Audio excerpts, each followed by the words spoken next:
नमस्कार साथियों, मैं राहुल सिंह तंवर आप सभी का एबीवाई के ऑनलाइन प्लेटफॉर्म पर स्वागत करता हूं। जैसे कि साथियों हमारी वोकैब की क्लास चल रही थी, आज उसी वोकैब की क्लास को हम आगे बढ़ाएंगे और आज वापस आपके बीच में लेके आया हूं पर्यायवाचियों के बारे में कि पर्यायवाची क्या होते हैं।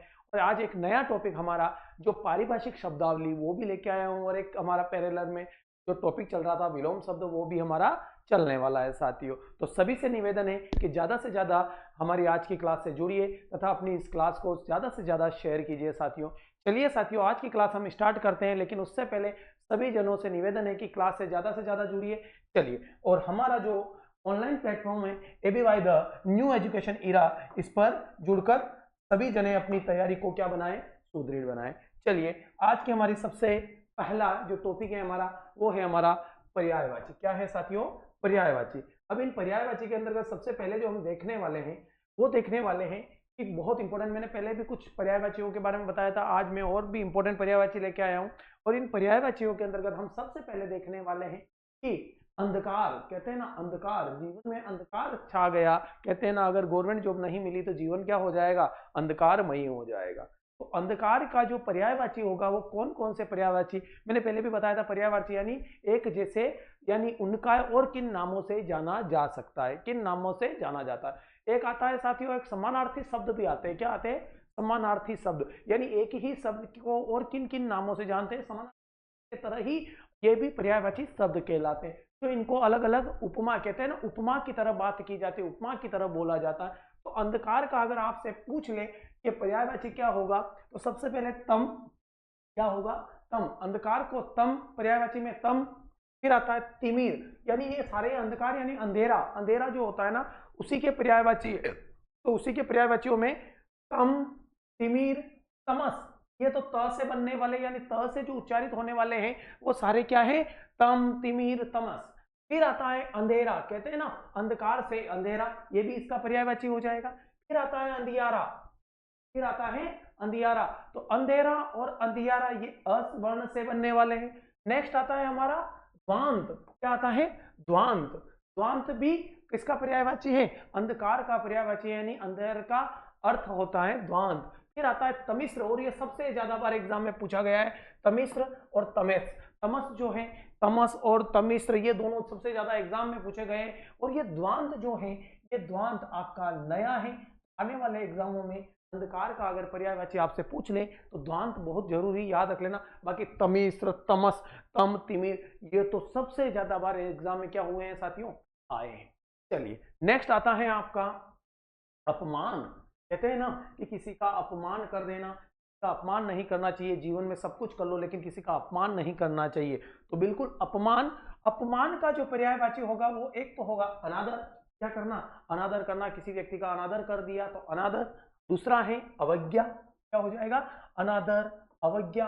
अवज्ञा करना किसी का, कि किसी प्रकार से अवज्ञा कर दी गई किसी व्यक्ति की, तो अवज्ञा हो जाएगा।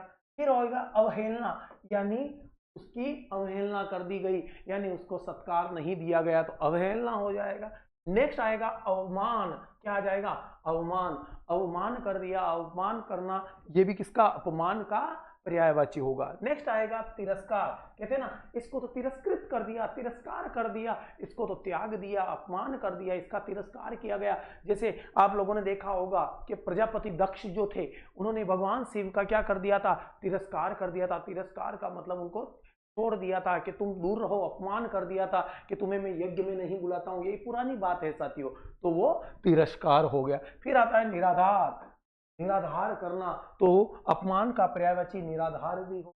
नेक्स्ट आएगा बेइज्जती। कहते हैं ना सबसे मेन शब्द, जैसे ही हम बोलते हैं बेइज्जती, बहुत भयंकर शब्द लगता है कि इस व्यक्ति की तो बेइज्जती कर दी, यहाँ पर इस व्यक्ति की बेइज्जती कर दिया गया, यहाँ पर समाज में बेइज्जती होगी, इस प्रकार के जो शब्द आते हैं वो बेइज्जती। और एक आता है शब्द तौहीन, किसी की तौहीन करना, ये फारसी भाषा का शब्द है साथियों।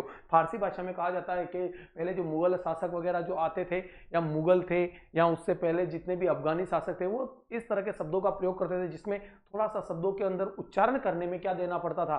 जोर देना पड़ता था।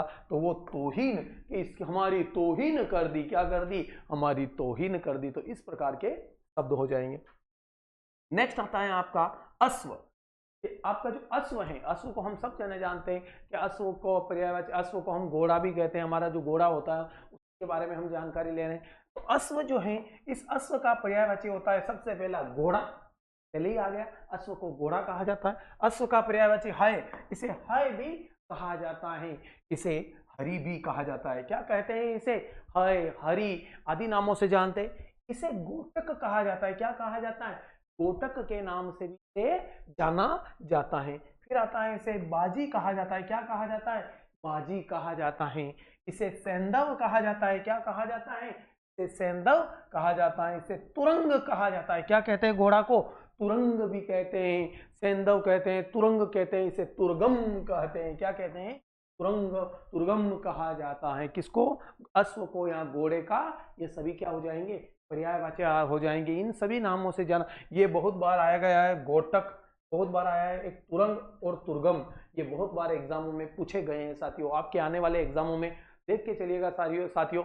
ये वोकेब की जो हमारी क्लास है ना, यहाँ से डेफिनेटली आपके आने वाले एग्जामों में क्या बनने वाले हैं? क्वेश्चन बनने वाले हैं। और जो भी साथी, मेरे जितने भी साथीगण हैं, अगर वो इस क्लास को क्या कर रहे हैं, ज्वाइन कर रखी है, तो डेफिनेटली बोल रहा हूँ आने वाले जो भी एग्जाम है, आपका पटवारी हो गया, ग्राम विकास अधिकारी हो गया, और सबसे बड़ा एग्जाम जो पूरा ही किसके ऊपर डिपेंड करता है? हिंदी पर, जिसका नाम है सब इंस्पेक्टर, जिसकी विज्ञप्ति जारी हो चुकी है साथियों, और वो 200 नंबर का में से लगभग आप मान के चलिए 100 नंबर यहाँ से वोकेब से आने वाले। 100 से भी अबव नंबर कहाँ से आएंगे? वोकेब से आएंगे साथियों। तो थोड़ी सी तैयारी मेरे साथ रहकर, मेरी क्लास को ज्वाइन करके साथियों, एबीवाई के प्लेटफॉर्म पे जुड़कर आप क्या कर सकते हो? अपनी तैयारी को सुदृढ़ बना सकते हो। नेक्स्ट साथियों, बात आती है अहंकार। कहते हैं ना, व्यक्ति का अहंकार उसे क्या कर देता है? ले डूबता है। व्यक्ति को कभी अहंकारी नहीं बनना चाहिए, क्योंकि अहंकार जीवन में क्या करता है? विनाश की ओर लेके जाता है। तो अहंकार का जो पर्यायवाची होगा वो होगा गर्व। क्या होगा? गर्व करना किसी के ऊपर, गर्व। अहंकार का पर्यायवाची गर्व। फिर आता है दर्प। क्या आता है? दर्प भी आता है। फिर आता है घमंड। क्या आता है? कि ये तो घमंडी बहुत है, ये तो घमंडी व्यक्ति है। तो गर्व, एक तो गर्व करना, ज्यादा ही अपने आप पे क्या करना? गर्व न। कल आप अगर गवर्नमेंट जॉब लग जाते हो, फिर अपने आप पे ऊपर क्या करने लग जाओगे? गर्व। तो हमें ज्यादा गर्व नहीं करना चाहिए, हमें किसी को नीचे नहीं दिखाना चाहिए। ऐसे लोग मेरी लाइफ में देखे हुए हैं, जो थोड़ा सा क्या पा लिया उन्होंने, वो अपने आप पे गर्व करने लग गए और वो दिखाने लग जाते हैं कि मैं ही कर सकता हूं। उनको ये नहीं पता कि मैं आप जैसों को यहाँ पर क्या करता हूँ? शिक्षा भी देता हूँ। लेकिन कभी भी जीवन में याद रखना, किसी चीज का गर्व नहीं करना चाहिए। मैं कभी गर्व नहीं करता कि मैं शिक्षा देता हूँ। ये मेरा क्या है? कर्तव्य है, ये मेरा धर्म है, जो मैं क्या कर रहा हूँ। तो आप भी कभी भी किसी भी चीज के लिए गर्व मत कीजिए। आपके चाहे पास चाहे पैसा हो, चाहे ना हो, लेकिन गर्व कभी नहीं करना चाहिए। फिर आता है मद। यानी मद का अर्थ एक आपका क्या होता है? मद में अंधा, यानी शराब भी होता है। तो यहां पर तो मद है अहंकार, यानी अहंकार के मद में, नशे में क्या है? डूबा हुआ है व्यक्ति। फिर आता है मान, यानी इसका मान भी होता है। अहंकार का मान, अपमान, मान, हमारा मान बहुत है, उस प्रकार से इसका मान भी पर्यायवाची हो जाएगा। फिर दम्भ। क्या आ जाएगा? दम्भ। यानी हमारे अंदर तो बहुत ज्यादा क्या हो गया? बहुत ज्यादा हम पावरफुल है, उस प्रकार से ना तो कभी शरीर की ताकत टिकती है साथियों, ना कभी पैसे की ताकत टिकती है। तो आपकी जो जिह्वा है, उसके द्वारा जो बोले गए शब्द हैं, वही क्या करेंगे? टिकने वाले हैं। नेक्स्ट आता है अभिमान, यानी किसी चीज का अभिमान करना। अभिमान जो होता है वो अभिमान। फिर आता है गरूर। क्या आता है? गरूर। गरूर करना, किसी चीज के ऊपर गरूर करना, वो भी क्या हो जाएगा? आपका अहंकार का एक रूप हो जाएगा। और एक होता है गुमान, कि मुझे गुमान है, इस बात का गुमान है। हर पिता अपनी बेटी के लिए, अपने बेटे के लिए क्या करता है? गुमान करता है। जब आप गवर्नमेंट जॉब लग जाओगे तो आपका पिता क्या करेगा? गुमान करेगा कि बिल्कुल मेरे बेटे और मेरी बेटी ने क्या कर दिया? मेरा नाम रोशन कर दिया। बिल्कुल, ये हो गए आपके पर्यायवाची में। एक आता है अगला आंख। कहते हैं ना, आंखों से तो दुनिया देखी जाती है, ये आंखों से का ही धोखा है या आंखों का ही धोखा है, या किस तरह से दिख रही है, वो हमारे नजरिए के ऊपर डिपेंड करता है। आंख को नेत्र कहा जाता है। आंख का पर्यायवाची नेत्र भी होता है, इसे नयन भी कहते हैं। आप ही जाते हैं नयन। इसे चक्षु भी कहा जाता है, बहुत बार एग्जाम में पूछा गया है। चक्षु भी कहा जाता है। इसे लोचन भी कहा जाता है। क्या कहा जाता है? इसे लोचन भी कहा जाता है। दृग, दृग के नाम से भी जाना जाता है। इसे अक्षी भी कहा जाता है। क्या कहा जाता है? इसे अक्षी भी कहा जाता है। इसे नजर कहते हैं ना, नजर भी कहते हैं इसे, तो अक्ष भी कहा जाता है साथियों। इसे चश्म, चश्मा पहनते हैं इसलिए इसको चश्म के नाम से भी जाना जाता है। तो साथियों ये थे हमारे कुछ पर्यायवाची जिनके बारे में हमने क्या लिए, जानकारी लिए। बहुत इंपॉर्टेंट पर्यायवाची आपके बीच में लेके आया हूं, और कोई पर्यायवाची हम नहीं लेके आने वाले। हम एनसीईआरटी के जो अकॉर्डिंग जो हमारे जितने भी वोकैब्स हैं उनको क्लियर करने वाले हैं, और एनसीईआरटी के अलावा भी जो कुछ चीजें नहीं मिलती है, जो एग्जाम में पूछी जाती है, वो आपको मैं यहाँ पर क्या करने वाला हूँ, करवाने वाला हूँ साथियों। तो बिल्कुल आप क्लास से जुड़े रहिए तथा अपने सभी साथियों को क्लास से जुड़ने के लिए प्रेरित जरूर कीजिए साथियों। नेक्स्ट चलते हैं हम हमारे बहुत इंपॉर्टेंट जो एग्जाम में लगभग 2 से 3 क्वेश्चन इस चीज के यानी इस पारिभाषिक शब्दावली के क्या होते हैं, आते ही आते हैं। यानी कुछ भी कर लो पारिभाषिक शब्दावली से प्रश्न आएगा ही आएगा। और सबसे ज्यादा गलतियां पारिभाषिक शब्दावली से बच्चे क्या करते हैं। पारिभाषिक शब्दावली का अर्थ यह होता है इंग्लिश में उन्हें क्या कहा जाता है और उन्हें हिंदी में किस नाम से जाना जाता है, यानी प्रोनाउंसिएशन किस प्रकार से किया जाएगा। यही मेन आपका कि यहाँ पर जो सबसे ज्यादा जो शब्द आते हैं साथियों, वो हमारे जो प्रशासनिक कार्यों में जो शब्दों का प्रयोग किया जाता है, यानी कोर्ट के अंदर, अदालतों के अंदर या पुलिस सेवा के अंदर, वो शब्द सबसे ज्यादा इसके अंदर क्या किया जाता है, प्रयुक्त किए जाते हैं। तो इनको डेली का डेली हम कुछ लेके चलेंगे हम लोग, उनसे हमारा क्या होगा, ये पारिभाषिक शब्दावली पूर्ण होने वाली है। चलिए सबसे पहला हमारा पारिभाषिक शब्दावली के अंदर शब्द आता है अबॉर्टमेंट। क्या आता है, अबॉर्टमेंट। अबॉर्टमेंट का अर्थ जो होता है साथियों, वो होता है परित्याग। क्या होता है, परित्याग या कमी, किसी कमी हो जाना या किसी का परित्याग कर देना। एक तो त्यागना, एक परित्याग, त्यागना, त्याग, परित्याग। यहाँ पर त्यागना और परित्याग करना ये दोनों ही अलग अलग हो जाएंगे, यानी विलोम शब्द के रूप में।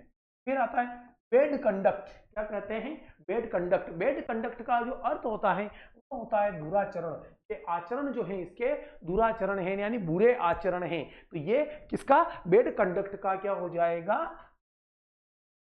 अर्थ हो जाएगा। नेक्स्ट आता है कैबिनेट। हम भी देखते हैं कि भारत की कैबिनेट है, राजस्थान की कैबिनेट है, अनेक राज्यों की अपनी अपनी क्या होती है, राज्यों की कैबिनेट, यानी जिसे क्या कहते हैं, मंत्रिमंडल कहा जाता है साथियों। क्या कहते हैं उसको, मंत्रिमंडल, जिसमें कैबिनेट मंत्री होते हैं, जिसमें राज्य मंत्री होते हैं, कुछ अलग प्रकार के मंत्री होते हैं। तो इस प्रकार से मिलकर क्या बनती है, मंत्रिमंडल बनता है। तो मंत्रिमंडल में से एक, मंत्रिमंडल में से कुछ 4-5 मुख्यमंत्री या प्रधानमंत्री जो होते हैं उनके विश्वसनीय लोग होते हैं जिन्हें कैबिनेट मंत्री कहा जाता है, और वो कैबिनेट के नाम से जाने जाते हैं। तो मंत्रिमंडल जो होता है उसको कैबिनेट कहा जाता है। फिर आता है डेली अलाउंस। अलाउंस यानी डेली अलाउंस जो होता है उसका जो अर्थ होगा साथियों, वो होगा दैनिक भत्ता।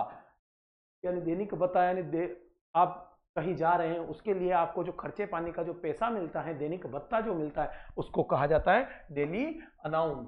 क्या कहा जाता है, डेली अनाउंस, अलाउंस कहा जाता है। नेक्स्ट आता है ईयर मार्क।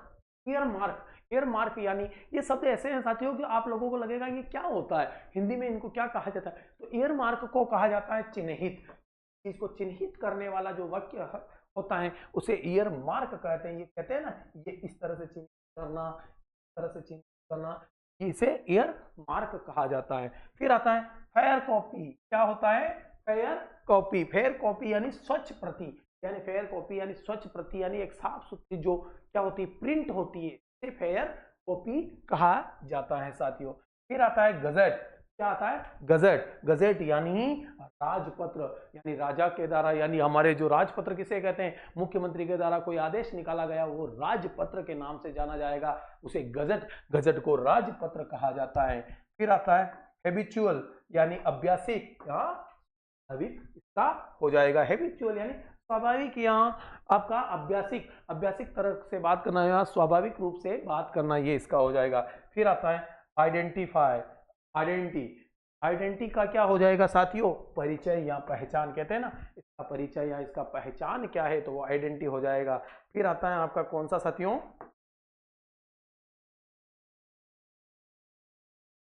Joining report. क्या आता है, ज्वाइनिंग रिपोर्ट यानी कार्य ग्रहण प्रतिवेदन। कार्य ग्रहण प्रतिवेदन जो होता है वो ज्वाइनिंग रिपोर्ट का हो जाएगा। ये थी हमारी कुछ पारिभाषिक शब्दावली शब्द जो हमने यहाँ पर देखे। वापस देख लो, अबॉर्टमेंट परित्याग या कमी, बैड कंडक्ट दुराचरण, कैबिनेट मंत्रिमंडल, डेली अनाउंस दैनिक भत्ता, ईयर मार्क चिन्हित, खैर कॉपी, स्वच्छ प्रति, गजट, राजपत्र, हैबिचुअल, अभ्यासिक या स्वाभाविक, आइडेंटिटी, परिचय या पहचान, और ज्वाइनिंग रिपोर्ट यानी कार्य ग्रहण प्रतिवेदन। जिस दिन आप कार्य ग्रहण या प्रतिवेदन करोगे उस दिन आपको क्या करनी पड़ेगी, ज्वाइनिंग रिपोर्ट के बारे में देना होगा साथियों। ठीक है, नेक्स्ट आते हैं हमारे, ये थे कुछ परिभाषिक शब्दावली शब्द जो हमने यहाँ पर देखे और बहुत इंपॉर्टेंट साथियों, ये एग्जाम में बार बार क्या हो रहे हैं साथियों, रिपीट हो रहे हैं। तो इसी रिपीटेशन की वजह से मैं आपके बीच में इन सभी शब्दों को लेके आया हूँ, तो आपकी तैयारी भी यहाँ पर अच्छी हो जाए। तो ये थे हमारे पारिभाषिक शब्दावली। नेक्स्ट आते हैं हमारे विलोम शब्द। हमारे जो विलोम शब्द है, जो हमारी क्या चल रही थी, हमारी क्लासों में चल ही रहा था, उनको आज मैं और भी आगे लेके आया हूँ जो बहुत इंपॉर्टेंट रहने वाले हैं। सबसे पहला आता है तृष्णा।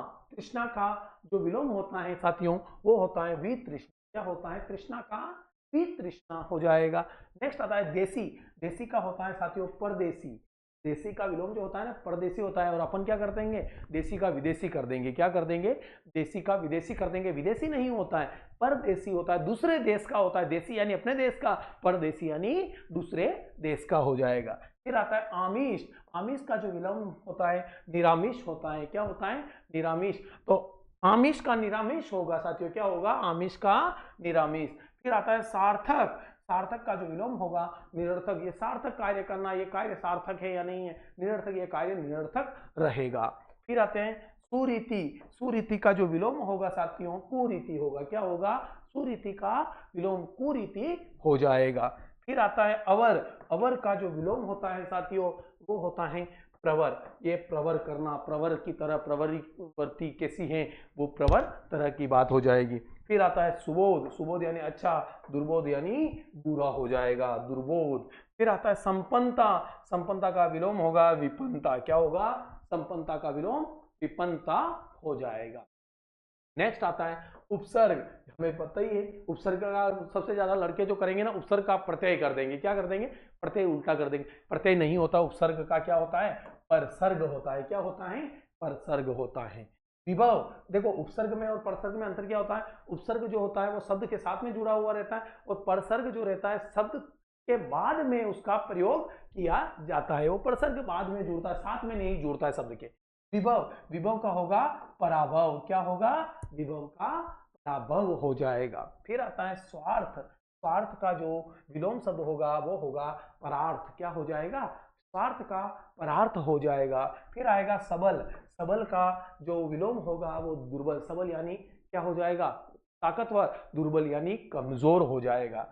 उन्नति यानी किसी व्यक्ति की उन्नति होना। उन्नति का अवनति कहते हैं ना, इसकी तो अवनति होने लग गई है, पहले उन्नति हुई फिर अवनति होने लग जाती है।